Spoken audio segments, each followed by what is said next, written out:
ఎంతమంది చేయేశారు ఈ పాట అయ్యే లోపల? చేతులు ఎత్తండి ఒకసారి. అబ్బా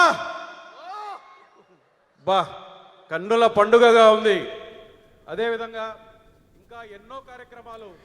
కడపలో టీడీపీ మహానాడు ప్రారంభమైంది. నేటి నుండి 3 రోజుల పాటు తెలుగుదేశం పార్టీ మహానాడు జరగనుంది. ఏడాది పాలనలో కూటమి సాధించిన విజయాలను చర్చించడంతో పాటు ప్రజాపాలనపై వైసీపీ చేస్తున్న దుష్ప్రచారాన్ని తిప్పికొట్టేందుకు అనుసరించాల్సిన వ్యూహాలను మహానాడు వేదికగా చర్చించనున్నారు. కడపలో తొలిసారి నిర్వహిస్తున్న ఈ వేడుక ద్వారా రాయలసీమ అభివృద్ధికి ప్రత్యేక కార్యాచరణ ప్రకటించే అవకాశం ఉంది. లోకేష్ యువగలం పాదయాత్ర సమయంలో ప్రకటించిన రాయలసీమ డిక్లరేషన్ ను సవివరంగా చర్చించనున్నారు. ఈ కమిటీలో తెలంగాణ నుంచి మాకు వెన్నుదన్నుగా నిలిచిన సాయిబాబా గారు ఒక బృందాన్ని పంపించారు. తెలంగాణ మీకు తెలుసు, కళలకి పెట్టింది పేరు. అక్కడ కళాకారులు కూడా ఇంత దూరం మీకోసం వచ్చి జానపదం మీ ముందు ప్రదర్శించబోతున్నారు. ఎస్కే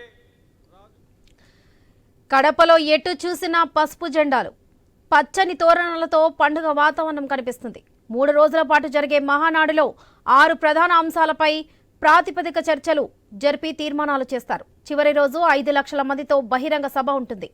2024 ఎన్నికల్లో టీడీపీ ఘన విజయం తర్వాత జరుగుతున్న తొలి మహానాడు ఇదే. తెలుగు రాష్ట్రాల నలుమూలల నుంచి పార్టీ నాయకులు, కార్యకర్తలు, అభిమానులు తరలివచ్చారు. ఒకవేళ వర్షం పడితే మహానాడు నిర్వహణకు ఎదురయ్యే ఇబ్బందుల్ని దృష్టిలో ఉంచుకుని తగిన ఏర్పాట్లు చేస్తున్నారు.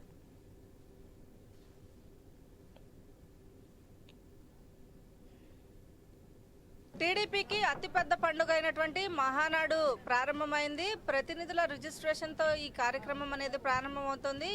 మొత్తం అందరూ కూడా వివిధ జిల్లాల నుంచి వచ్చిన వారంతా కూడా ఇక్కడ రిజిస్ట్రేషన్ చేసుకున్న తర్వాత ప్రతినిధులు సభకు హాజరవటం జరుగుతుంది. అయితే కడప వేదికగా జరుగుతున్నటువంటి ఈ మహానాడుకి పూర్తిగా రాష్ట్ర వ్యాప్తంగానే కాదు, వివిధ ప్రాంతాల నుంచి అటు ఎన్ఆర్ఐలు కూడా ఈ మహానాడులో పాల్గొనేందుకు వస్తున్న నేపథ్యంలో అన్ని రకాల ఏర్పాట్లను ఇప్పటికే పూర్తి చేశారు.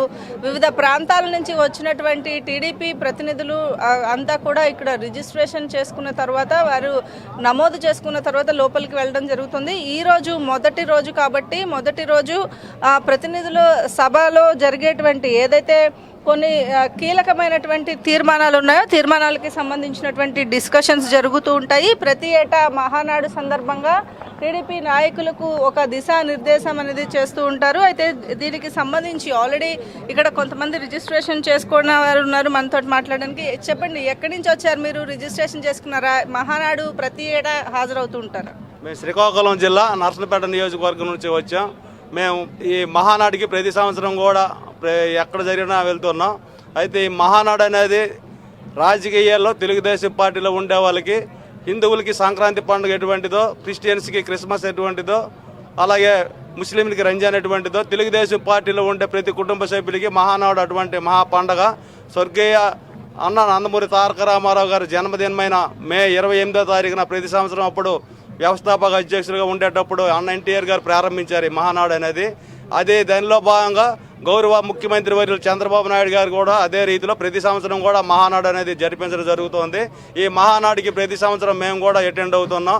అయితే ఈ మహానాడుకి వచ్చేటప్పుడు ఒక పండగ వాతావరణం, ఇంట్లో అయితే ఎటువంటి పండగ చేసుకునేటప్పుడు కుటుంబ సభ్యులందరం ఎలాగైతే ఆనందంగా పండగ జరుపుకుంటామో, అలాగే ఇక్కడికి వచ్చేసరికి మేము రకరకాల కుటుంబాల నుండి వచ్చేసి తెలుగుదేశం పార్టీ కుటుంబంలో అందరూ కుటుంబ సభ్యులుగా, తెలుగుదేశం పార్టీ కుటుంబ సభ్యులుగా ఈ మహానాడులో పాల్గొని అందరం కూడా మేము శ్రీకాకుళం జిల్లా నుంచి నిన్న బయలుదేరి ఇంత దూరమైనప్పుడు కూడా అందరం బస్సులో బయలుదేరి వచ్చాం. అయితే ఇక్కడికి వచ్చిన తర్వాత ఇవన్నీ చూసిన తర్వాత చాలా ఆనందంగా ఉంది. ఇక్కడ కడపలో నాకు తెలిసి ఈ పసుపుమయం చూస్తుంటే ఈ కడప జిల్లాని తెలుగుదేశం పార్టీ ప్రభంజనం రానున్న రోజుల్లో చూస్తామని ఆనందం కలుగుతుంది.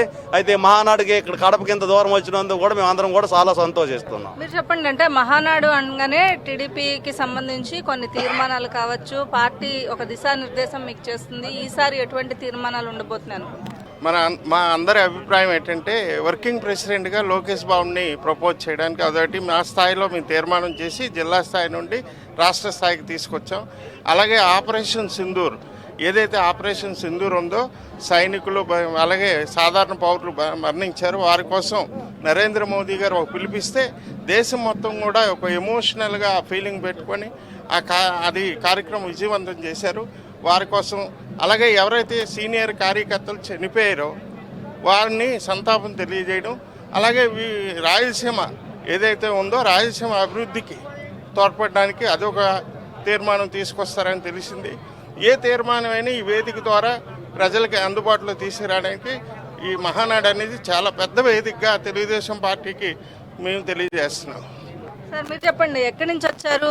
ఈ రోజు జరిగేటువంటి మహానాడు కార్యక్రమానికి సంబంధించి ఆల్రెడీ ఇప్పటికే ఒక స్టాండ్ అనేది తెలుగుదేశం పార్టీ తీసుకుంది. కూటమి ప్రభంజనం తర్వాత జరుగుతున్నటువంటి మహానాడు ఎలా ఉండబోతుంది ఈ మహానాడు అనుకుంటున్నారు? మేము శ్రీకాకుళం జిల్లా నర్సనపేట నియోజకవర్గం నుంచి వచ్చాము. మేము చాలా సంతోషంగా ఉంది. ఇక్కడ ఏర్పాట్లు అన్నీ చూసి చాలా చక్కగా చేశారు. ఈ ప్రోగ్రాం అంతా చాలా బాగుంది. మంచి పార్టీకి మంచి భవిష్యత్తు ఉంది. దాని మీద ప్రజలందరూ కూటమి ప్రభుత్వం మీద మంచి ఒపీనియన్తో ఉన్నారు. ఇది మొత్తంగా చూసుకున్నట్లయితే రిజిస్ట్రేషన్ అయితే కొనసాగుతోంది. ప్రస్తుతం ఇక్కడ ఒక పండగ వాతావరణం. మహానాడు అంటేనే టీడీపీకి సంబంధించినటువంటి ప్రతి కార్యకర్త కూడా ఎంతో ఉత్సాహంగా పాల్గొనేటువంటి ఒక కుటుంబ పండుగలాగా ఫీల్ అవుతూ ఉంటారు. వివిధ రాష్ట్రాలకి చెందిన వారు కూడా ఇక్కడికి వచ్చి రిజిస్ట్రేషన్స్ అయితే చేసుకుంటున్న పరిస్థితి ఉంది. మేడం చెప్పండి, ఎక్కడి నుంచి వచ్చారు?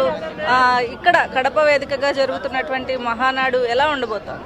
నిజంగా కడప జిల్లా వాసులకి మాకందరికీ అండి చాలా రోజుల నుంచి మహానాడు పండగ అనేది ఇక్కడ జరుపుకోవాలనేది మాకు చాలా కోరికగా ఉండేది. సో 43వ సంవత్సరంలో ఇప్పుడు మేము ఇక్కడ ఈ పండగ జరుపుకోవడం అనేది అన్ని పండగలు కలిపి ఒకేసారి వచ్చేటువంటి పండగలాగా మాకు సంతోషంగా ఉంది. ప్రజలు అలాగే కార్యకర్తలందరూ కూడా స్వచ్ఛందంగా మేము సైతం అంటూ వచ్చి ఈ కార్యక్రమాన్ని విజయవంతం చేయడానికి చాలామంది తరలి వస్తున్నారు. అలాగే మహిళలు కూడా ఎప్పుడైనా కానీ కూడా తెలుగుదేశం పార్టీకి ఆడబిడ్డల ఆశీర్వాదాలు ఎక్కువ ఉంటాయండి. సో మేమందరం కూడా మేము సైతం అంటూ ఈ కార్యక్రమానికి వచ్చేసాము. ఇంకా వస్తున్నారు కూడా.